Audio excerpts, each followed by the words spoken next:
আর 26,000 চাকরি বাতিল মামলায় নয়া তথ্য দিতে চায়, নয়া নথি দিতে চায় এসএসসি। সুপ্রিম কোর্টে নয়া নথি দিতে চায় 26,000 চাকরি বাতিলে। প্রধান বিচারপতির কাছে আবেদন এসএসসির। কি নথি দিতে চায়, নতুন কি দিতে চায়, জানবো প্রতিনিধি মৈত্রেয়ীর কাছ থেকে। কিছু জানা যাচ্ছে মৈত্রেয়ী? দেখো, এসএসসি তরফ থেকে সে বিষয়ে উল্লেখ করা হয়নি, কিন্তু আজকে প্রধান বিচারপতির বেঞ্চে এই বিষয়টি, এই আবেদন এসএসসি তরফ থেকে জানানো হয় যে তারা নতুন করে কিছু নথি তারা সর্বোচ্চ আদালতের সামনে তুলে ধরতে চায়। যদিও এই এসএসসি তরফ থেকে এই আবেদনে যথেষ্ট উষ্মা প্রকাশ করেন প্রধান বিচারপতি সঞ্জীব খান্না।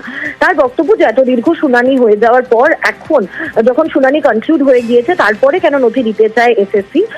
কিন্তু তারপরেও এসএসসি কে অনুমতি দেওয়া হয়েছে আগামী সোমবারের মধ্যে তারা যে নথি ফাইল করতে চান সেই নথি ফাইল করার জন্য। বেশ।